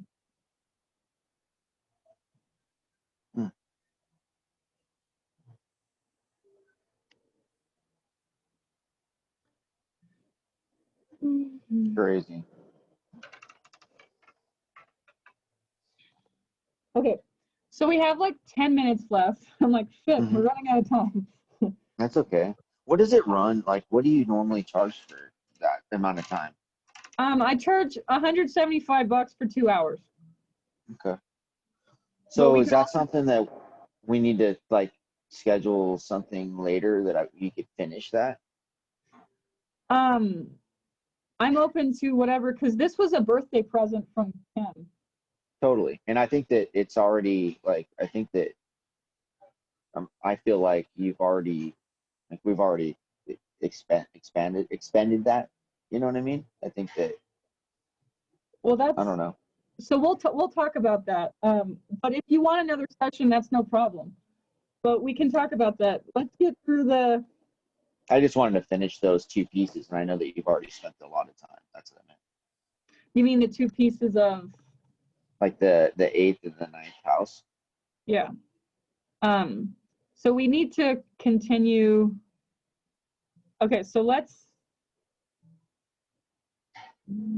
So is that what you want to leave today with? Is you want to talk more about the eighth house?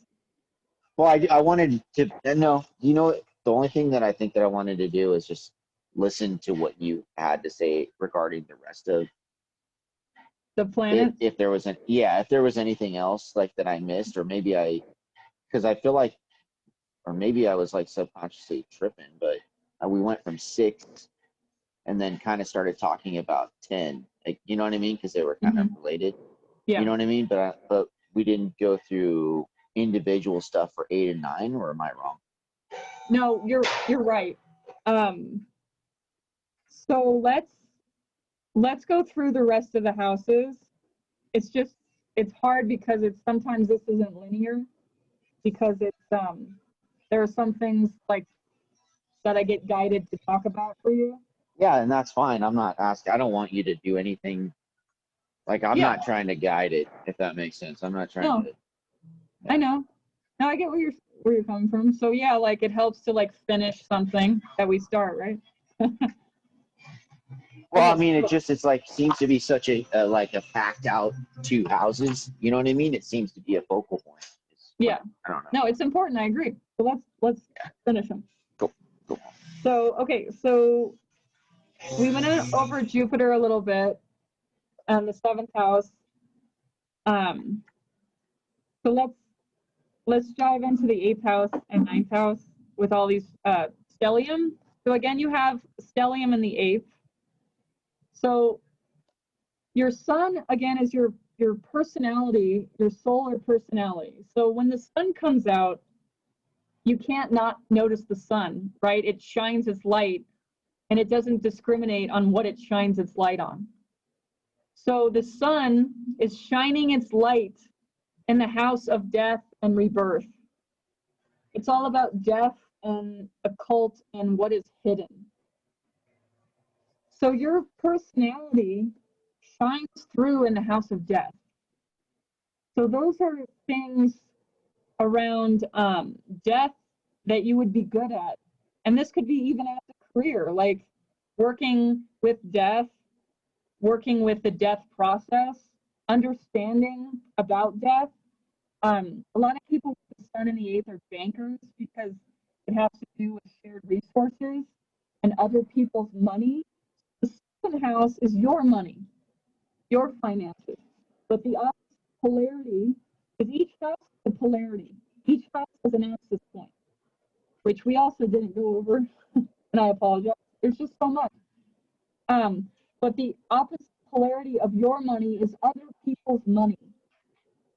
So the eighth house is other people's resources, death, rebirth, the occult, and hidden mysteries. It also is taxes randomly. So it's a great time to do your taxes when the moon is in Scorpio. Just so you know. Mm-hmm. So with your sun there, you have the sun, you have an asteroid called Lucifer, which is the light bringer. It's not the devil like Christianity says it, it's the light bringer. You have your Uranus there, which is drastic change. It's like the Tower card, it's like instant change. And then you have your Mercury there, that's how you think and communicate. And then you have Venus, so that's how you love. So let's start off by talking about the sun a little bit. Because it shines its light in this area of your whole entire chart, you naturally see what other people don't. You're naturally deeper in your way of thinking, and you naturally attract deeper things to you. Whether that's shadowy things like super negative people, or people with childhood abuse, or but it's a very dark, taboo house. But your sun is there. So you naturally can see all those things clearly, more so than other people. Like, meaning those things don't scare you.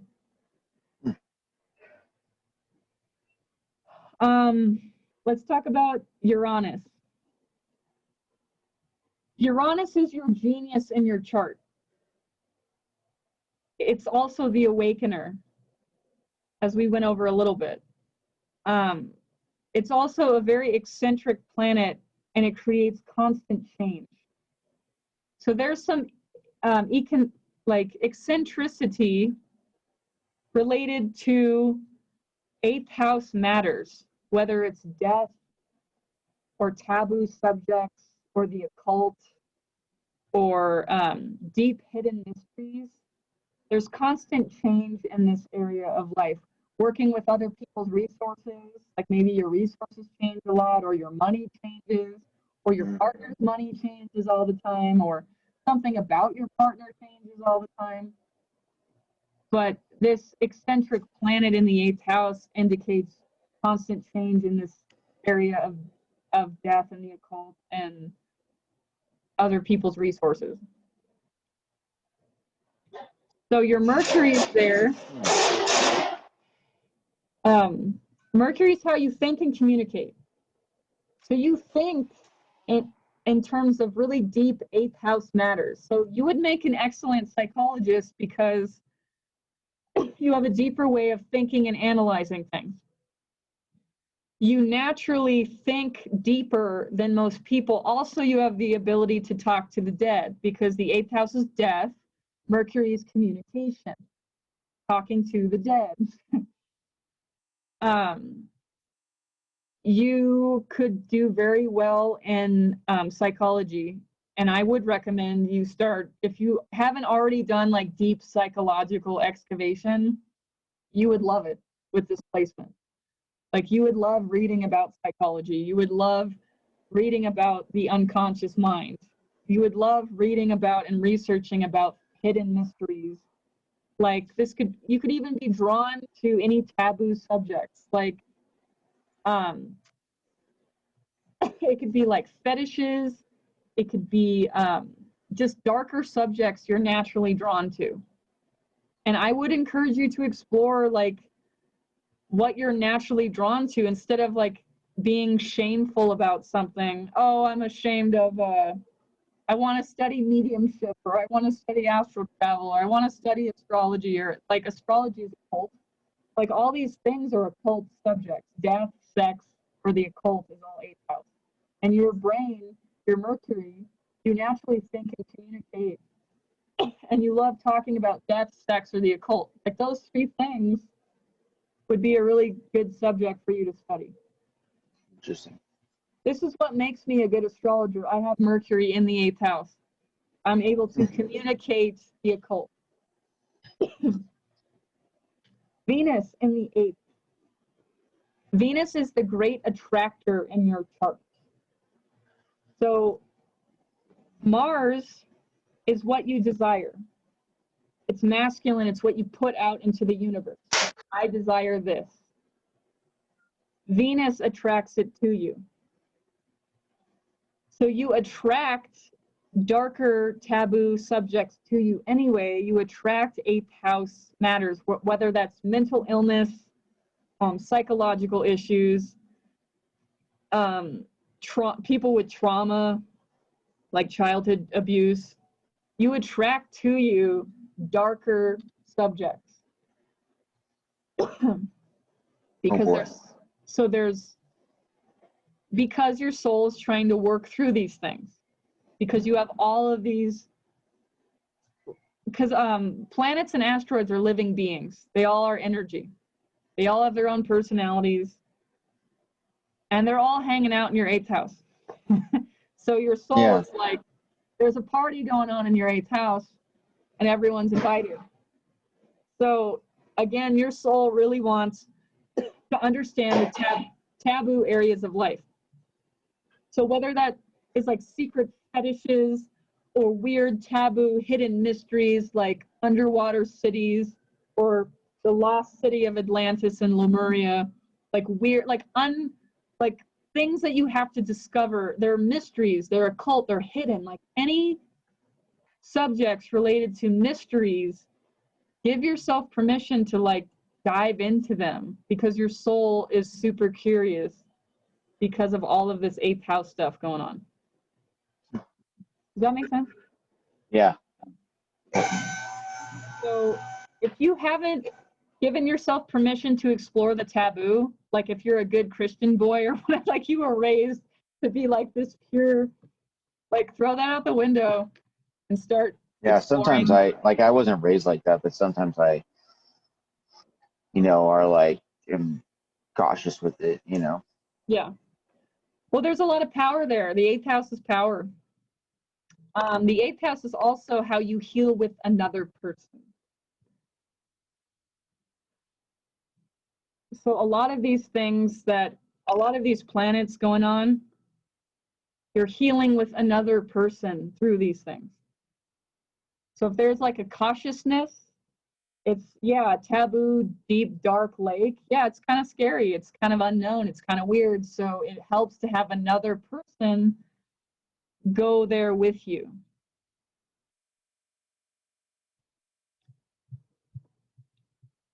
All right. Sorry, I muted myself because the background noise. You're good. Ninth house. You have Neptune there. You have the south node of the moon. You have an asteroid that's not really worth mentioning, and you have Black Moon Lilith. Neptune in a chart is where you're closest to divinity. It's oneness consciousness. Wherever Neptune touches, it clouds that area of a chart. Like, I know you've driven down a highway where there's fog and you can't clearly see the road. That's what Neptune does to the part of the chart it touches. It makes things unclear. It makes things hard to really see clearly. So Neptune is touching the constellation of Sagittarius, and it's also touching the ninth house. So there's some unclear stuff going on in terms of your beliefs. Because ninth house is your beliefs. What do you believe? It's teaching. It's the house of teaching. It's the house of higher knowledge. So there's some unclearness to what you believe. There's some unclearness to your spirituality. There's some unclearness to what God is to you. There's some unclearness to your connection with Source. You're not sure what you believe. Right. Or you're not sure what to teach because you don't know what you believe. Right. And so when there's an unclarity, that's where you need to dive into it to figure out, to make it clear, because that's what makes you closest to divinity. So your spirituality is actually what makes you closest. Your beliefs make you the most closest to divinity. So wherever it's unclear, dive into that, breathe into that uncomfortable spot in your chart to make it clear. If you don't know, figure it out. Go on a spiritual journey, do some ayahuasca, go on a shamanic journey or sweat lodge, or dive into those things to make it clear, because that's what brings you the most connection to Source. Also, the south node of the moon is there, so you came from the ninth house in the past, meaning you've probably learned a lot about your spiritual teachings from other incarnations. And then you have Black Moon Lilith there, this crescent moon with a cross underneath. Mm-hmm. This is my favorite thing in the whole chart to talk about. It's your core fear. So your core fear is in the ninth house. So partly you don't want to dive into what you believe because there's fear there.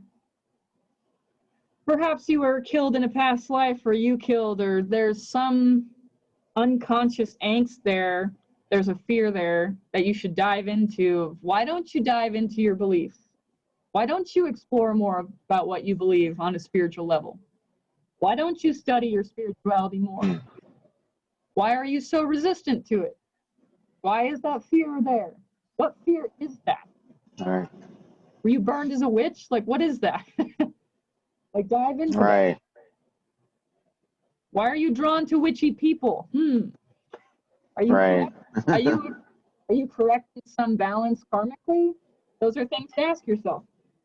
Right.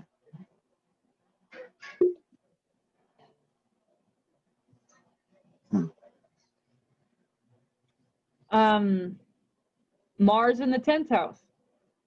Wherever Mars is, that's where your energy flows. Your energy naturally goes to the area of 10th house. You'll always have energy, very masculine energy, to go into your career. You're constantly putting energy into your career, whether you're conscious of it or not. You have a lot of energy that's being put into that area of being an authority. 10th house is authority, it's the father, it's your career. You naturally have a bunch of energy in that area of your chart. Also, the 10th house is the public eye. It's like you on stage. Everybody really sees your 10th house. So they see you again as this Mars archetype, Mars Aries. It really shines through in the 10th house. So people perceive you as this Mars Aries type warrior archetype. Whether you see yourself as that, the first house is how you see yourself, which is a wounded person. Right. Yeah. That's funny. But people see you as Mars Aries warrior archetype because of what's in your 10th house. It's the beard.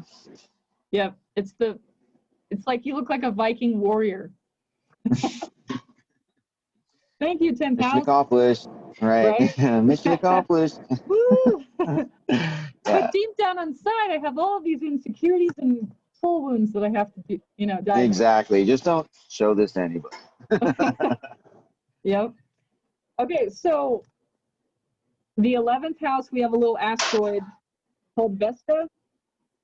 Vesta is like a goddess archetype. It's really not worth mentioning, to be honest, but it works with your hopes and dreams. Like, you have hopes and dreams that you really haven't dived into, but you have gifts and talents there waiting for you to dive into it. So take some time to meditate on what kind of future do you want for humanity? What kind of future do you want for yourself? What kind of community do you need and want?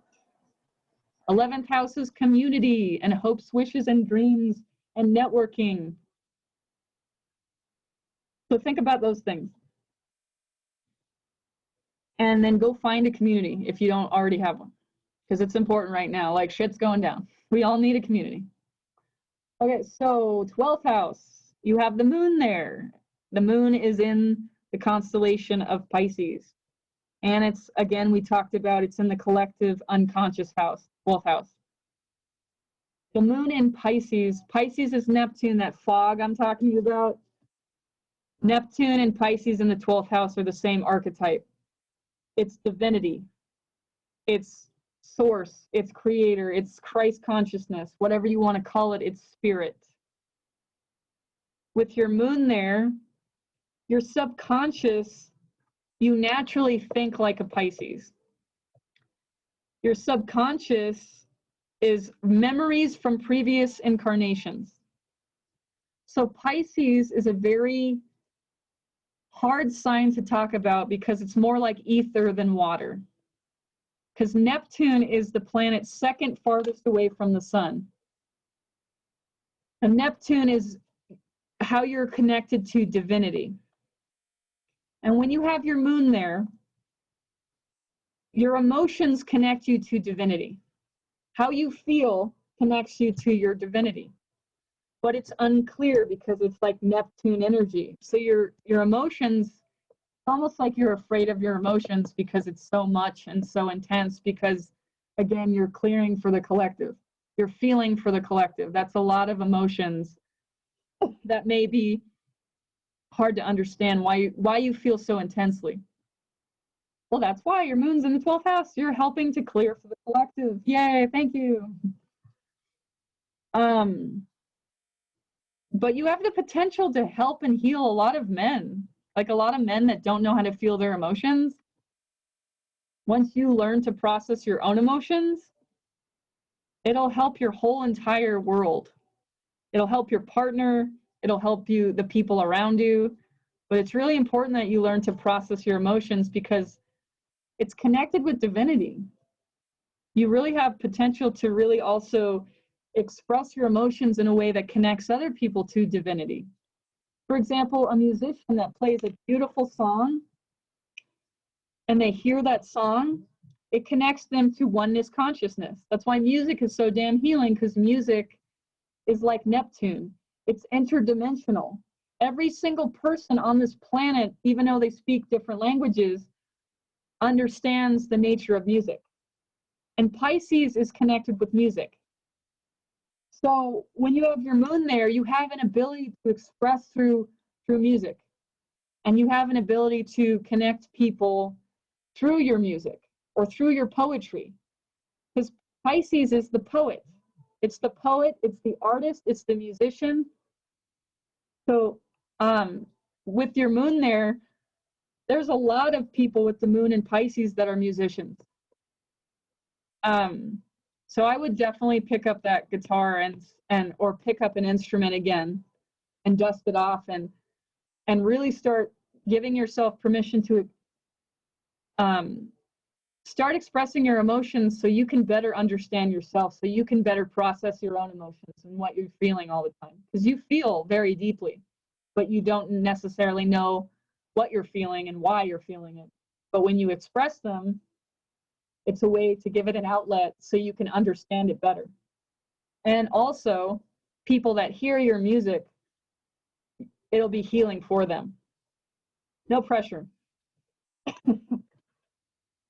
No pressure, but yeah, play music.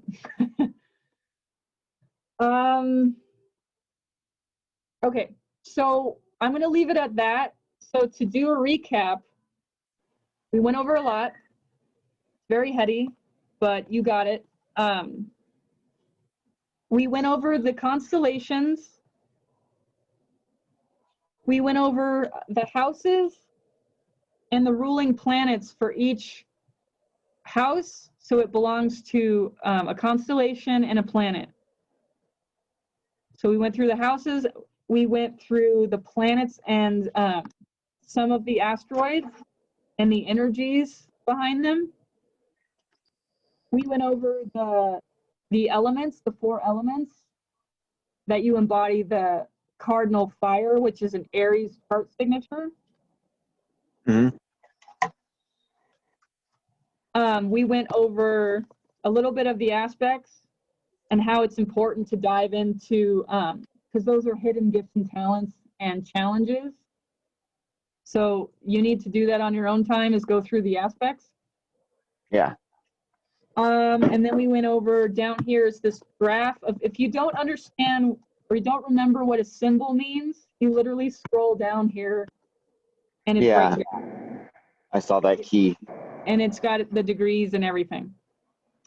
And we went over a little bit, the green planets are the transits. So we have the transiting aspects. So all of the green planets are where the planets are in the sky in relation to your birth chart. And again, your birth chart stays static, doesn't change, but the transiting planets change. They're always moving. So, in conclusion, I'm going to end it at that. It's a lot. Thank you for being present. I appreciate it. Through it all. No, thank you. That was really informative, very interesting. Yeah.